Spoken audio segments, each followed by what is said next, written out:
Bonsoir, bonsoir tout le monde. On est là, Hello. enfin, on espère, parce que vu que ça fait une demi-heure qu'on essaye de faire les lives sur YouTube et que ça n'a pas marché, on a décidé de se rabattre sur une solution de secours. On va enregistrer les talks et les uploader ensuite dans la foulée sur YouTube. Donc, c'est un peu triste de finir ces Halloween de speaker sans pouvoir faire un live, mais bon, comme on vous disait par les chats tout à l'heure, le Noël des speakers sera sur Twitch. Alors, si vous n'avez pas encore un compte Twitch, c'est peut-être le moment de le créer. Ah oui, ah là. Et sur ça, mes amis, Philippe, tu fais l'introduction de notre talk de Ouais. ce soir? Alors, avant d'introduire le talk de ce soir, je vais prendre une décision moi-même sans vous demander votre avis. C'est dommage qu'il n'y ait pas le chat, justement. C'est pas interactif. Donc, je propose que pour le Noël des speakers, Gaël et Aurélie trouvent encore un autre sujet et reviennent pour pouvoir échanger. Qui est Comme ça, moi, j'ai pour? trouvé deux Qui est speakers filles d'un pour? coup. Donc, j'ai fait le taf. Maintenant, je vais introduire quand même le. Change ta technique, utilise la technique des youtubeurs du coup. Mettez-nous des coms dans la Ouais. vidéo. Et du coup, le talk. Donc, ça tombe bien, j'ai expliqué. Alors, je refais un peu mon speech, mais différemment. Commencé à apprendre un petit peu des rudiments de cube pendant le confinement, le premier. Et maintenant, grâce à Aurélie et Gaël qui vont nous expliquer comment faire un plugin pour Cube. Alors, en 40 minutes, mais du coup, comme on enregistre tranquille, si ça dépasse, c'est pas grave. J'aurai de quoi m'alimenter, moi, pour le confinement qui commence demain. Donc, c'est une maigre consolation, mais c'est toujours ça. Mais en tout cas, je suis très content d'être là ce soir parce que je vais encore apprendre des choses. Donc, mesdames, la scène est à vous. C'est parti. Je repartage du coup. Hop, je partage. Allez, attends, hop. Et du coup, Gaël, Allez, quand go. tu veux. Bonjour à tous et bienvenue dans cette session. Du coup, ça ne sera pas du live, mais on va faire comme si. Ça va être aussi drôle que du live. Donc, on va parler de plugin Kubernetes. Eh ben, je me présente. Je m'appelle Aurélie Vache. Je suis développeuse chez Continental, mais dans un mois, pile poil, je change de crèmerie. Je suis GDE, donc Google Developer Expert dans les technologies du cloud. Je suis organisatrice de conférences, très investie dans les associations de Women in Tech et j'écris quelques articles. Alors, moi, je suis Gaëlle Acasse. Je suis SRE chez Talend. Je suis aussi co-organisatrice du Meetup CNCF Nantes. Et puis, j'ai écrit quelques petits articles aussi. Et je fais de la review pour les superbes sketch notes d'Aurélie. Alors pourquoi ce talk? Parce que la CLI kubectl, c'est un outil super sympa. Puis quand on est sur Kubernetes, on a tendance à l'utiliser tous les jours. Donc on va essayer de vous démontrer qu'il est possible d'étendre toutes les possibilités de cette, CLI et puis, ça va être seulement en quelques minutes et le must, on va pouvoir le partager au monde entier. Dans ce talk, on aura du live, enfin on aura des slides et puis on aura aussi, du live démo. Donc, on vous partagera les slides en fin aussi. Donc, c'est parti. Commençons par le commencement. Parlons de kube-control. Petit disclaimer. Chaque personne dans ce monde a sa propre façon de prononcer la commande de Kubernetes. kubectl, kubectl, kubecontrol, kubecuddle. Ne vous prenez pas la tête. Prononcez-le comme vous le voulez et le plus important, c'est de l'utiliser. kubecontrol est l'outil en ligne commande, la CLI, qui permet d'interagir avec l'API serveur de votre cluster Kubernetes. C'est une commande très logique. Il vous suffit de penser dans votre tête ou de dire à haute voix ce que vous voulez. Par exemple, on veut la liste des pods du namespace my namespace. Alors, on va juste taper kubectl get pods -n avec notre namespace. Et c'est pareil, si on veut scaler un déploiement MyDeploy à 5 UPK, on tape kubectl scale deploy MyDeploy -réplica avec 5 comme nombre de réplicas. Get, delete, describe, log. La commande kubectl est très pratique. Alors c'est cool, mais là, on est où? On est à l'Halloween des speakers. Donc ça manque de citrouilles, de sorcières, de vampires, et de citrouilles. Mais comment on fait pour rajouter nos citrouilles dans notre liste de pods? Eh ben, c'est super simple, via des plugins kubectl. Alors, qui n'a jamais voulu, implémenter kubectl, améliorer, mais c'est très long parce que c'est étroitement lié à la release de Kubernetes. Donc on peut encore voir des PR ouvertes depuis 2016. Alors, il existe énormément d'outils. Il y a des outils qui sont centralisés, par exemple, sur les logs. Mon petit chouchou, c'est Stern. Ils sont super top, ces outils. Par contre, l'implémentation diffère en fonction de l'un d'eux. Donc, c'est un peu difficile de se retrouver dans toute cette implémentation. Et parmi tous ces outils, c'est difficile aussi de se retrouver avec le naming. Et puis pour les installer, ben, il y a différentes façons aussi, via du apt-get, du brew, ou via du Git. Et puis après, c'est compliqué, enfin, c'est pas évident de connaître leur existence, à moins d'avoir un coup de chance, d'avoir vu un tweet passer ou une discussion, au café, par exemple. Donc voilà. Mais ce qui est formidable, c'est que Kubernetes est un monde complètement extensible. Depuis maintenant quelques temps, tous ces composants sont pratiquement, extensibles, via des interfaces. Et aujourd'hui, on va se concentrer justement sur la partie kubectl qu'on peut étendre grâce à des plugins. Alors pourquoi c'est super utile? Ben, tout simplement pour améliorer votre productivité. Heu On a parfois, plusieurs fois par jour, l'habitude de taper les kubectl pour ne serait-ce que visualiser le contenu d'un secret. C'est extrêmement painful. Il faut faire un get, secret, le nom de non secret, pipe base decode 64, pipe jQuery, enfin, c'est compliqué. Faire un petit plugin qui vous le fait tout de suite en une seule ligne de commande, c'est quand même super pratique.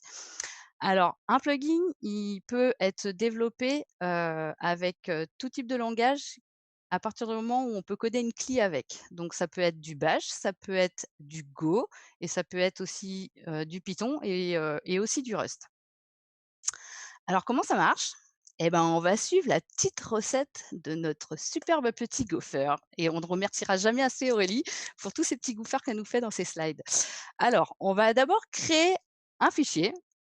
Le nom du fichier va être important, il devra se nommer kubectl et le nom de votre plugin. Donc ici, kubectl myplugin.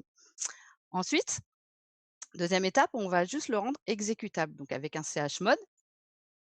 Et puis, pour qu'il soit invocable de n'importe où sur votre machine, dans l'environnement de votre machine, on va le mettre dans son pass. Et puis pour finir, eh ben, pour le lancer, il faudra simplement lancer kubectl et le nom de votre plugin. Donc kubectl myplugin. La doc est disponible sur la doc Kubernetes. Alors, trêve de blabla. Après la théorie, passons à la pratique et créons notre super plugin. Que voulons-nous? On veut afficher des emojis Halloween dans les résultats de la commande kubectl get, en codant un petit plugin simple et rapide à créer et en bash. Maintenant, on va le créer parce qu'on est taré. On est des cinglés. En live, on va dire, hein, voilà. Allez, c'est parti, on passe à la démo du coup. Donc, si on a bien suivi la recette du gopher, hein, on va commencer par créer du coup notre script qui s'appelle kubectl avec Halloween. On peut le créer avec VI ou bien avec Touch, avec touche. Donc, on l'a créé. Ensuite, si on tente de l'exécuter, ça ne marchera pas. Il nous manque la permission d'exécution. Donc, on va la rajouter chmod plus X sur ce script. Et là, si on retente, normalement, il ne vous engueule plus. Voilà. Ensuite, en premier lieu, on va lui dire, je vais écrire, je vais coder un petit script en bash. Donc, bin bash. Ensuite, je me suis créé quelques tips. Les voici. Donc, on va suivre les étapes une par une. La première étape va être de définir la liste d'émojis. Et au lieu là d'être dans VI, on va également se mettre dans Code, dans VS Code. Si ça marche, normalement, vous avez le script devant les yeux. On va du coup, en tout premier, définir la liste d'émojis. Ces émojis, on les a récupérés sur Internet. Ensuite, allez, je copie ici, ça va plus vite. On va faire quoi? On va récupérer de manière aléatoire un emoji. Alors, pour cela, on utilise random, qui génère un entier aléatoire de 0 à 32 767 et il fait un modulo après sur la taille de notre liste. Et on utilise ce résultat comme index de notre liste. Et on peut tester du coup si il affiche bel et bien ou pas nos emojis. On va exécuter notre script sous contrôle Halloween. Alors, des fois, on ne les voit pas bien, mais effectivement, en aléatoire, il affiche quoi? L'emoji, donc déjà, c'est déjà bien. Ensuite, étape 6. Ce qui est... Alors en fait, c'est une bonne pratique de rajouter un usage, un message d'aide lorsque vous créez vos scripts. Et là, dans notre cas, donc, on a formaté du coup un message d'aide et on va l'afficher si on passe aucun argument à notre plugin, à notre script pour le moment, ou bien avec une option "-h" ou "-f". Et enfin, on va voir l'intelligence. Et oui, l'intelligence de notre application, c'est une ligne. Trop fort les filles! Ah ouais. Ah bah attends. Hop là, drop mic, tu vois. Donc, on va la décortiquer en 3 étapes. En premier, on exécute la commande control get et on lui donne en paramètre les arguments de notre script. Ensuite, on se met ici pour chaque résultat, pour chaque ligne du résultat. Au début, on rajoute notre emoji aléatoire, excepté pour les lignes commençant par name ou bien les lignes blanches, les blank lines. On va le tester et voir si ça marche ou pas du tout. Alors là, on ne donne aucun argument, donc il nous affiche un message d'aide. Là également pareil. Et on va tester en live si ça va bien rajouter nos emojis. Ah, ça marche. Ça a rajouté une sorcière. Et oui, bah, aléatoire. Donc, des fois, ça marche. Bah, c'est de l'aléatoire, donc ça change pas trop. Mais ça fonctionne bien. Alors, c'est cool, mais j'aimerais bien le rajouter à la commande contrôle. Je ne sais plus. Ah Aurélie, là, t'as pas suivi. Bah alors, bah non, je l'ai dit tout à l'heure en fait. Tu te souviens de la recette du petit gopher? Pour que ta commande soit disponible dans ton environnement, il suffit de la mettre dans ton On passe. dans ton pass. Exactement. Alors, on va le mettre. Donc, je vais faire un petit CP de mon script dans mon pass. Donc, dans user, là, local bin, etc. Tout contrôle Halloween. est-ce que ça va marcher? On va le tester du coup. On va tester. Ouais, ça marche. Donc là, on voit bien que nos emojis sont bien rajoutés à notre liste de pods de deployment, sauf pour les lignes commençant par name et les lignes vides. Donc ça marche avec pod, deploy et même avec all. Waouh! La Yeah! technologie est énorme. Toujours sur la techno. Alors, bah voilà, la démo est terminée en moi et non, Et non! pas terminée. C'est vraiment top. Mais comment je fais pour la diffuser au monde entier? Ah oui, parce que c'est bien beau de l'avoir fait, il faut la partager maintenant. C'est Bah ça. oui. Eh ben, il y a Crew. Alors qu'est-ce que Crew? Crew, c'est un package manager. Donc, c'est le Brew de kubectl, en fait. Donc, c'est un projet qui est open source et il est disponible sur un repository. Donc, on peut retrouver le catalogue de Crew dans Kubernetes 6/Crew. Alors, pourquoi Crew? C'est super utile pour les utilisateurs, les users, parce que déjà, il y a un seul point d'entrée pour un seul endroit où on peut trouver tous les outils et les plugins, enfin, et notamment donc ces plugins. Et puis, c'est beaucoup plus facile pour l'installation et la mise à jour de ces plugins. Alors, donc, hop, sur le point de vue des développeurs, l'avantage que ça donne, c'est que ça rend beaucoup plus facile la visibilité de leurs plugins. Et en plus, ça permet de distribuer ces plugins pour du multiplateforme, c'est-à-dire qu'ils peuvent le fournir pour du Mac, du Windows ou du Linux. Alors, comment ça marche, Crew? Tout simplement, via cette commande, kubectl crew-h qui va, elle, vous afficher toute l'aide de Crew. Mais si on regarde de plus près cette commande kubectl crew, en fait, Crew, c'est un plugin à part entière. Donc, on va pas vous lister toutes les commandes de search, on va pas non plus tous les faire. On va vous montrer les principales, celles qu'on utilise, Aurélie et moi, vraiment principalement tous les jours. Donc, on a la première qui est kubectl crew search. Donc, elle va vous permettre de lister tous les plugins qui existent au sein du catalogue Crew, donc le catalogue qu'on appelle index chez Crew. Ensuite, on va avoir kubectl crew list qui va vous lister les plugins que vous avez installés en local sur votre machine.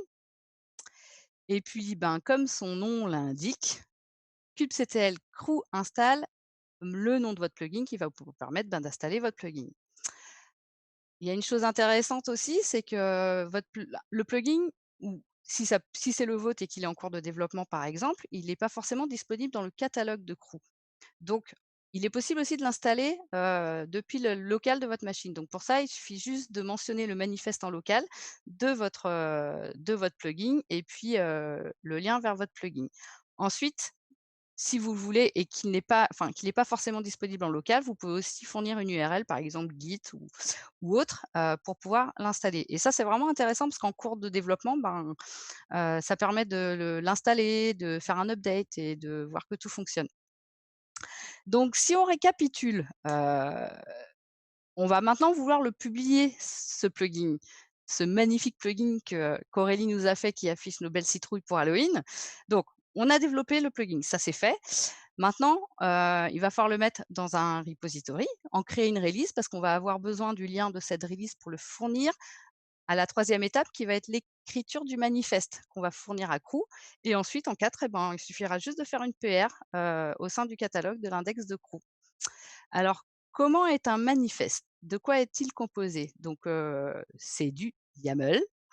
Il va contenir toutes les infos de votre plugin. Donc, on va le détailler. On va avoir donc le type d'objet que ça va être, qui est commun sur Kubernetes, ça va être le plugin.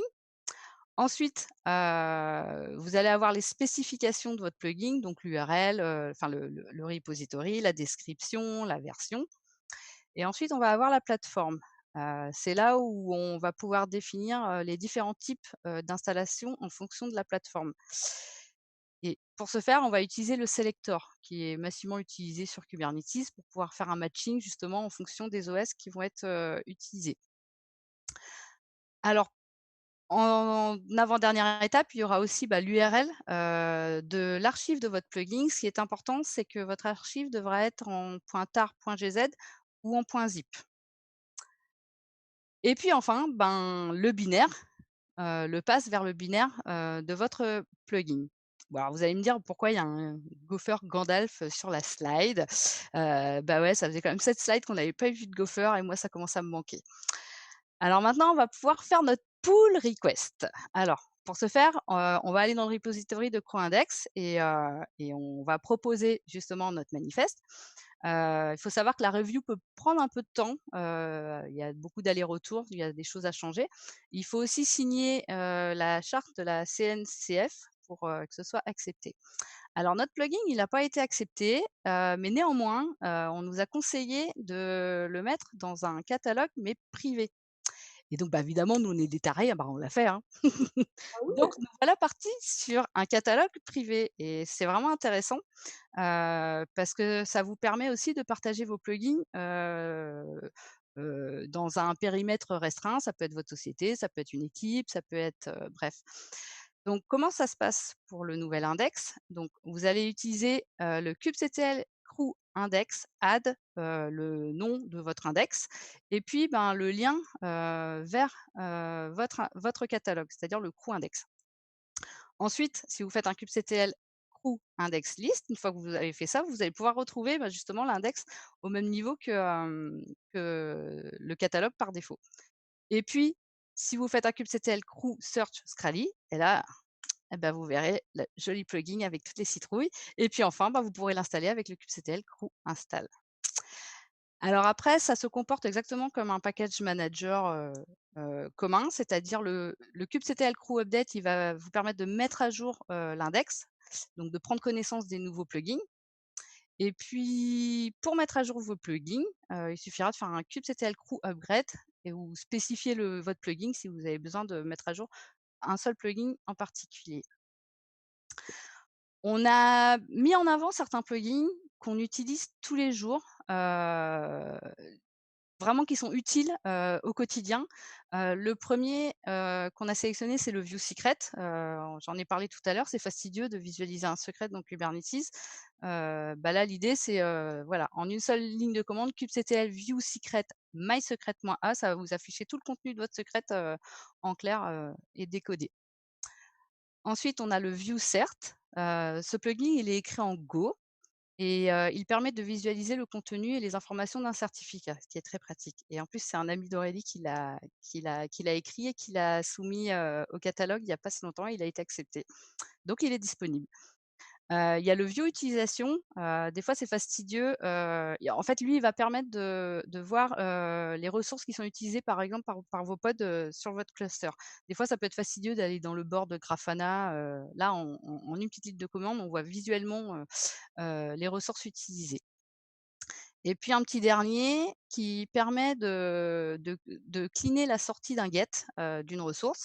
En fait, l'API de Kubernetes rajoute plein de champs fastidieux, un peu, qui servent pas vraiment à grand chose.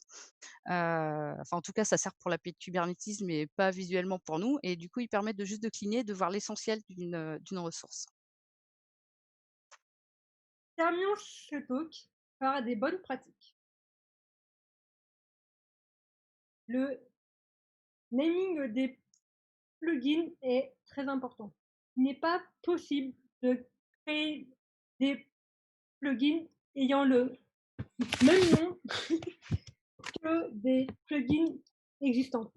Et même si vous le faites, les plugins existants prendront le pas. Donc don't do that. Ensuite, il est très important de bien nommer votre plugin de manière à ce que l'on comprenne ce qu'il fait. Par exemple, tout contrôle en service, on ne sait pas trop en fait ce qu'il fait. Tout contrôle open, il voit quoi? Une porte? C'est une boîte? On ne sait pas. Mais tout contrôle open en service, je me rends compte en un clin d'œil que ce plugin ouvre un service. Donc, du coup, ça par contre, on valide. Comme on a vu, il est possible de créer un plugin en Rust, en Python, en Bash, mais la bonne pratique est de le coder en Go. Pourquoi?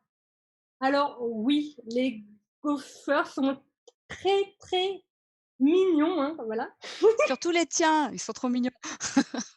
mais ce n'est pas le point le plus important. Non, non, non. En fait, Go est le langage de prédilection pour les applications dites cloud natives et de Kubernetes. Et en quelques minutes, on peut créer une CLI, on peut générer un binaire, c'est vraiment très pratique. Et j'arrive, cerise sur le cake, enfin sur le gopher, je le fais. En plus, il a plein de librairies. Il est vraiment très bien outillé.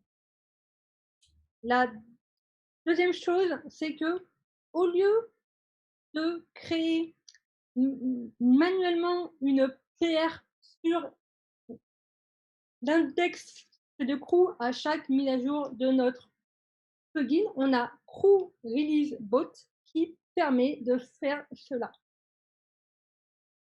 Et Go Releaser vous évite de créer à la mano une release dans GitHub à chaque mise à jour de votre plugin. Et du coup, dans votre chaîne de CI/CD, on peut enchaîner un stage avec Go Releaser et un stage avec Crew Release Bot qui vont faire pour vous les créations des releases avec la génération du SHA 256 et en plus, ça va faire la petite PR automatiquement dans le Crew Index. Donc, c'est vraiment très pratique. Je le conseille. Et si on parle de bonnes pratiques et que vous avez envie de comprendre davantage ce monde de Kubernetes, je vous invite fortement à regarder les sketch notes d'Aurélie parce que c'est visuel et qui dit visuel dit plus facilement compréhensible et surtout mémorisable. Donc, elles sont disponibles sur Gumroad et sur Dev2, donc mangez-en. Donc, si on récapitule, on a vu qu'on pouvait étendre cette CLI kubectl. Donc, il est très facile et rapide de créer ces petits plugins ou des plus gros. Donc, l'idée, c'est qu'on espère qu'on vous a donné vraiment des idées et l'envie de partir là-dessus parce que ça permet vraiment, vraiment d'améliorer la productivité. Moi, je m'en sers vraiment tous les jours et Aurélie aussi. C'est clair. Donc, allez-y. Merci beaucoup. Merci beaucoup à tout le monde et surtout aux organisateurs qui font un travail Merci de à dingue. vous. Merci à vous, c'était super intéressant. Alors, forcément, ça m'a donné des idées. Merci pour les emojis. Ah, Ça, avec plaisir. Avec plaisir. ça me plaît beaucoup. J'ai quelques questions, parce que du coup, comme il n'y a pas eu de chat, il n'y a pas eu de questions. Non. Donc, j'ai bien compris il valait mieux le faire en Go. Oui. Mais je crois qu'on va voir ce qui va se passer d'ici les semaines qui viennent. Et j'ai envie d'en faire un, mais en Elixir, juste pour m'amuser. J'ai fait des tests ce matin entre Elixir, Crystal et OCaml. Et Elixir, c'est sympa. Mais bon, attends, oui, j'avais une question.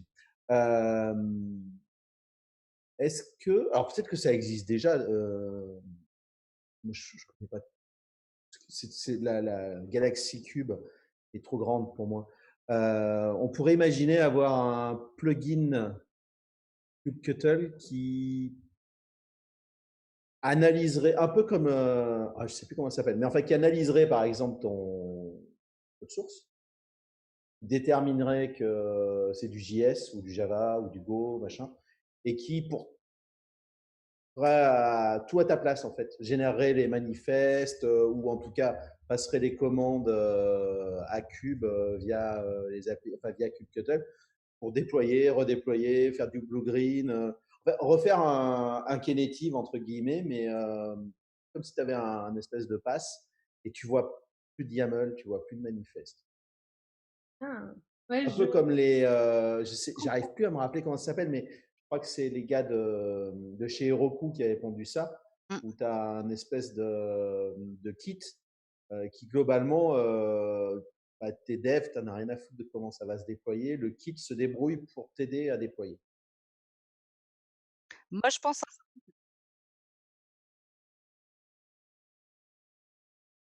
Pardon. Alors, attends, parce que j'ai plus ma souris. Ah, je l'ai. Ah, c'est ça qui est tombé pendant le talk. J'ai entendu un truc tomber. Non, c'était mon La ma tablette. tablette en fait. Avec les slides. Donc du coup, ben, j'ai fait la seconde partie sans, sans les slides. Sans les slides. Bravo, bien joué. C'était très bien. Mais alors, moi, du coup, j'ai toujours pas ma réponse à ma question. Ah oui, non. Donc, bah, en gros, quand tu fais un plugin pour Cube Control, ton avantage, en fait, c'est que tu as en gros tout l'environnement de Kubernetes, en fait. Mhm. Mais donc du coup, donc si j'ai une question du coup en fait. Où serait ton code source? Mon code source serait dans un repo, mais de toute façon, le plugin kubectl, si tu as bien installé ta CLI Cube, tu y as accès de n'importe où. Donc, je suis dans mon repo. Je tape kubectl, Toto, fais-moi un truc magique. Ouais. Et il se débrouille. Alors, en théorie, en fait, je pense que ça serait réalisable. T'en penses quoi, Gaël? Moi, je pense que c'est réalisable. Après, il faut bien le penser. Ouais, ouais. Mmh. Ouais. Faut juste Alors, pour bien être le honnête, penser. ça fait 6 mois que j'y pense. Hein, donc, Ouais. Mais bah, en tout cas, si l'objectif, enfin, en tout cas, si tu sais vers où tu veux aller, pour moi, bah, voilà. Après, alors je sais pas quel langage serait plus adéquat. J'aurais tendance à dire Go, mais je peux me tromper pour interagir du coup. Mais pas forcément. Après, je pense que le choix du langage, entre Ouais. guillemets, est un faux problème. Je peux commencer avec un langage Ouais. que je connais bien, c'est un POC. Et après, si ça marche, je rentre dans les clous et je Évoluer fais quelque chose de plus. Parce de que l'idée, plus c'est de récupérer normé. le code, de builder le conteneur, L'idée, en fait, c'est déployer. que tes développeurs, tu as ton code source que tu peux lancer directement sur ta machine, mais tu vois pas ton Dockerfile, tu vois pas tes fichiers manifestes. Fais Ouais. pas chier. Comme Scaffold, en gros, presque. Ouais, comme Scaffold. Ouais, mais plus simple. Alors Scaffold, il y a besoin de YAML quand même, hein. Il y a besoin d'un gros Ouais, YAML ouais, quand ouais. même. Moi, rien. Comme Cloud Run en fait. Par exemple. Ouais. Cloud Et Run fait en local. j'arrive pas à retrouver le nom du truc qui est super connu, qui permet de faire du déploiement. C'est normé, entre guillemets, et je crois que ça avait un nom comme Fourchette ou Fork au début, puis ça a changé de nom. Mhm. Et je retrouverai, peu importe. Mais enfin, je retrouverai pas ce soir. Ah, pas trop, toi.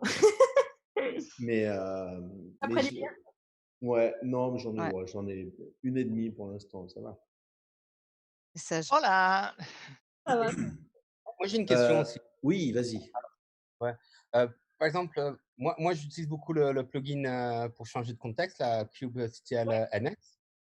Et sur mon Linux, c'est comme un plugin Cube, enfin un plugin kubectl, donc faut que je tape kubectl NS. Et sur mon Mac, j'ai installé la version Kubens en fait. Je sais même pas. Est-ce que c'est le même plugin? Ouais. Est-ce que je peux facilement le transformer en un nom, un binaire que je pourrais appeler Alias directement? en fait. Ouais. Si tu crées un alias. C'est vrai. Ok. Ouais. Marchand, du Mais coup. Kubens, en fait, ce qu'il faut savoir, c'est Ahmed qui a développé ce Kubens. En fait, il a développé ces petits outils là, Ouais, je suis Kubens et kubectx. Et en fait, Crew est né, mais juste après. Et Crew a été créé par un stagiaire chez Google. et qui a travaillé en collaboration avec Ahmet, et justement parce qu'ils créent des outils et leur besoin c'était bah ouais, mais c'est bête, comment on le partage quoi? Et c'est là qu'est né Crew. Ah, ok. Et donc Cool. Qbench, il me semble que c'est il fait partie des plugins de Crew en fait. Alors en fait, à l'origine, Cube CDX et Cube NS ont été créés en Bash en fait. Ouais. Et puis, il y a Oui. quelques mois, Moi, oui. il a recodé en Go Ouais. pour optimiser en fait les perfs et il a du coup après intégré du coup dans Crew. Ouais, Oh. exactement. Donc du coup, tu contrôles ou tu installes Cube NS et puis il y a là, tu vois? Ouais. Ah ouais. Ok. Ça marche Non, mais bien. ouais, ça donne envie en tout cas là. Je suis en train de réfléchir à qu'est-ce que je pourrais faire comme plugin. Faut que je trouve Ah l'idée. bah mais- ouais. Ouais. On va Et faire un concours de plugins. Ouais, ouais. Ou un workshop plugin. un workshop plugin. Tu sais, on parlait de futurs formats différents Ouais. pour le rendez-vous des speakers. Je pense un workshop mélangé Ça pourrait avec marcher. du, Plugin, tu vois? avec du Discord. Je pense qu'il faut le couper avec du Discord pour pouvoir Ça passer pourrait être très, d'un très groupe à cool. l'autre. On l'avait fait avec le GDG, avec Louis, là, on l'avait fait pour déployer du GitLab dans K3D. Et Ah ouais? avec Discord. Alors, si tu n'as pas trop de monde, ça marche super bien. Et tu arrives à reproduire une expérience utilisateur qui est plutôt sympa. Mais je pense qu'on va, de toute Avec façon, on va Discord, avoir on du peut temps. faire des Ouais. workshops très, très intéressants. Moi, j'ai fait avec une quinzaine de personnes. C'est pour moi la limite. Et Combien? c'était super. Une quinzaine. Une centaine? Quinzaine. 15. Quinzaine, d'accord. Ouais. Mais même 15, c'est déjà pas mal. Hein. Mais c'est Ouais, pour 15, ça, c'est pour moi, beaucoup. c'était la limite. Ça commençait à être bordélique, mais ça se tenait encore. Et c'était plutôt chouette. Moi j'ai une question qui va peut-être justement refroidir les autres, c'est que moi j'ai souvent très très peur de ce genre de truc parce que j'ai des souvenirs de... Ça date pas de Cube, mais alors Cube étant l'oligarchie, le népotisme par excellence dans l'industrie moderne, quelle est la portée des Cube plugins? Parce que faire un kubectl plugin, c'était comme faire des Docker plugins il y a 4 ans. C'est-à-dire que les gens ont mis tout et n'importe quoi, sauf qu'en fait, à la fin, on avait des trucs qui... Parce que typiquement, le cas de Philippe, là, ce qu'il a présenté, pour moi, n'a rien à foutre dans un kubectl plugin. Parce que, à la fin, la seule chose où il interagit avec kubectl, c'est le loading de contexte. Que n'importe quelle librairie client de Cube sait faire. Donc du coup, quelle est la portée des choses qu'on met dans un plugin kubectl? À quel moment la limite a du sens? Bah, après, tu as... Ouais, vas-y Aurélie, si tu veux. Il me dit, mais tout dépend parce que comme on l'a dit, pour qu'un plugin soit, on va dire, validé dans l'index Crew, faut qu'il passe en gros par une review comme le nôtre. Donc du coup, déjà là, tu as une gate en fait. Et tu as des plugins que ça fait 6 mois en fait.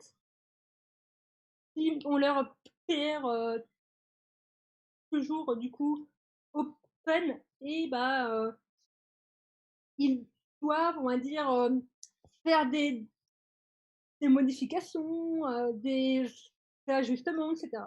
Donc du coup, pour avoir, on va dire, ton plugin dans le catalogue de Crew, tu auras donc une review. Déjà, on va dire, c'est rassurant.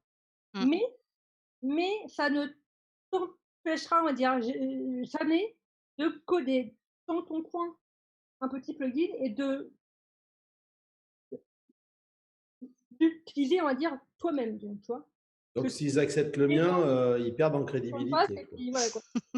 Non, on va pas dire en crédibilité. Tout dépend de. Non, mais ça se teste. Hein. Mais pour le Mais coup, oui.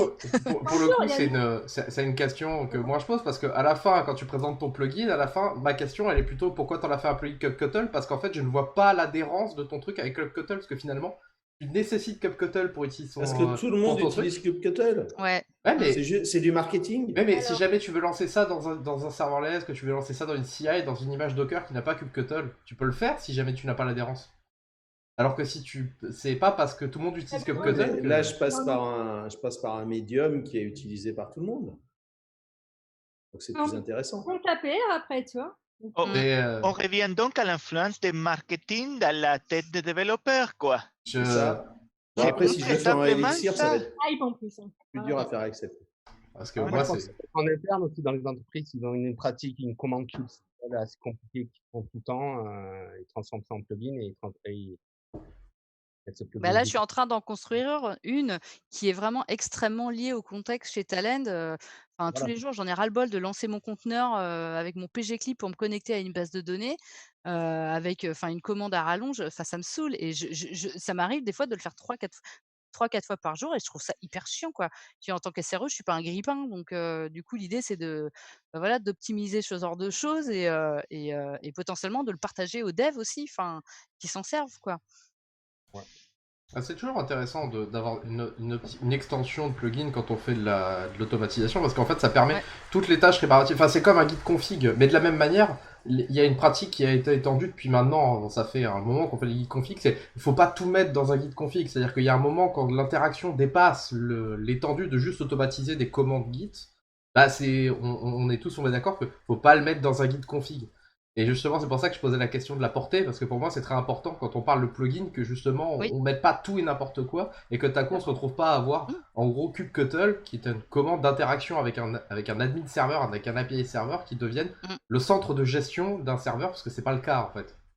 Oui, mais là, tu as un exemple classique de, à un moment donné, il y a un hype d'adoption, on va faire tout et n'importe quoi et on va revenir après à un truc plus normal. Et on a vu ce cycle-là avec tellement d'outils depuis des années que limite, ça me tombe même pas, ça me semble naturel. Et tout le monde veut tester, on va faire des plugins pour tout et n'importe quoi, pour envoyer des mails depuis Kubectl. Bon, bah, alors, je ferai ma CLI à part et puis je ferai Voilà. un shell pour le lancer via Kubectl. Ouais, mais par contre, tu peux que la hype n'allait pas retomber. Mais non, c'est pas retombé encore. Hein.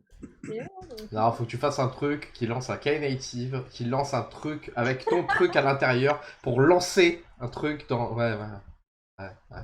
Ça me rappelle un certain talk que j'avais vu sur Docker il y a des années, le premier talk Docker que j'avais vu avec David Gaillot, où il faisait tourner Docker dans Docker dans Docker dans Docker dans Docker dans Docker dans Docker 47 fois avant que son Mac explose. Et moi, chez un client, je ne me rappelle plus la raison, mais je faisais un Maven qui appelait une tâche Ant, et la tâche Ant elle-même a rappelé un autre Maven. La seule, je ne rappelle plus le problème, mais c'était du Maven qui appelait du Ant qui appelait du Maven. Sí, ça me rappelle, dans une autre vie, j'étais dans le monde bancaire, dans une petite banque régionale, on faisait tout à base de Ant, mais à un moment donné, il y avait des Maven à traiter. Donc, j'ai vu des trucs de Ant qui appellent un Maven, qui par ricochet appelle à nouveau un Ant. Ouais, c'était magique. Alors pour l'anecdote, il y a des trucs qui sont en train de migrer, mais l'outil qui est le plus utilisé encore maintenant dans énormément de sociétés pour orchestrer des exécutions de commandes, c'est Make, parce que c'est le seul outil d'exécution qui est portable sur les 3 OS. On est d'accord. Et c'est encore utilisé dans un environnement que tu t'étonnes, mais pourquoi, effectivement, c'est très, très utilisé. Longue vie à Make, ouais. T'as la version Go de Make, en fait, qui est Mage. Mage. Ah bon? Qui marche bien. Ah ouais. MAGE, ouais, effectivement. Je suis en train de l'étudier en ce moment. Ah ouais. Plutôt que Make, Mash. Ok. On utilise depuis, je dirais, 1 ou 2 ans presque. D'accord. Donc ton petit gopher Gandalf, il pourrait être l'emblème de ce mage. Tu n'as qu'à le proposer à la communauté. Mais oui. Moi, j'ai dit propose de la communauté. Ils ont déjà ils en ont déjà. Il y en a un qui est beau aussi. Le mien, tu vois. Ah. Et pour le Noël des speakers, il faut qu'on fasse une table ronde outils de build avec Cédric pour Gradle, Arnaud pour Maven.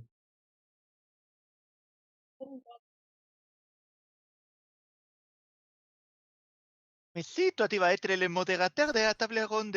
Ah non, mais moi, si vous voulez parler d'outils de build, vous savez, à force qu'on m'en fasse faire, on est fait des outils de build, hein. Je peux parler de beaucoup, hein, et pas qu'en bien.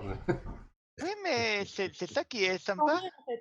Ouais. Bob a vendu pour le Noël des speakers. Table ronde des outils de build. On commence ça, plus un talk de Aurélie et Gaël, on a déjà la moitié des débuts du programme, quoi. Donc, du coup, 3 talks là que je crée en. je sais pas C'est quoi. ça. Noël, on est large. Ouais, c'est bon.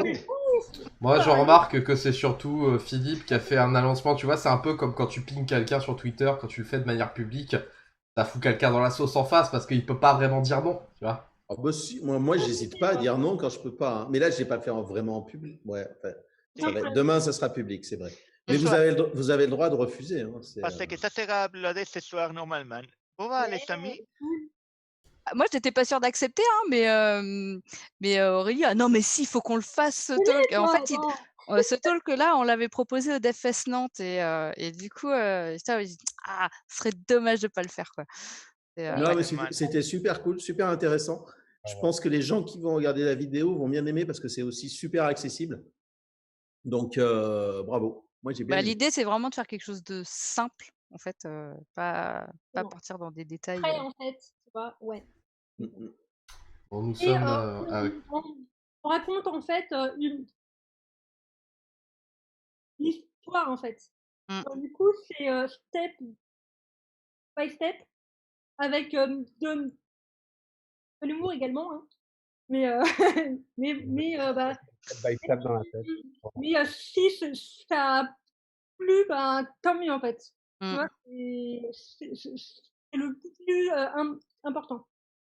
Donc, Moi, j'ai voilà. appris plein de trucs avec toi sur les tips d'un bon talk. Tant mieux, tu vois. Bah, cool. Non, c'était super cool. bon, on va Ouais, pouvoir... merci d'avoir Merci. accepté. On va Merci pouvoir d'avoir clôturer accepté aussi, pour hein. la suite aussi, bien sûr. C'était un plaisir. C'est pour être sûr. et pour nous, c'est le moment de dire au revoir à ces Windows speakers. Ouais. Et J'espère on que doit vous pas avez apprécié. je vais jouer l'enfoiré jusqu'au bout. On doit pas se revoir la semaine prochaine pour parler du confinement des speakers. Oh mince, tu dévoiles encore des trucs. Bon, je pense qu'on aura quelque chose. On peut le faire au pied levé, quoi. Tu vois, c'est. Le Non, confinement. non, non, avec notre méthode brevetée à C'est ça. l'arrache. À l'arrache. Et peut-être même on testera Twitch. Restez, suivez notre Twitter, vous aurez des Ah nouvelles. ben oui, tu as raison. Ça serait une bonne occasion de tester Twitch. En tout cas, Je vais y arriver. merci tout le monde d'être là. Merci à nos speakers. Et merci à vous, mes Speakerine. chers Non, speakeuse, co-organisateurs. Moi, c'est Super. le temps de la Merci. Merci, c'était vraiment Merci super. à vous. À très bientôt. À bientôt. Bisous, bisous, Salut. bisous. À plus.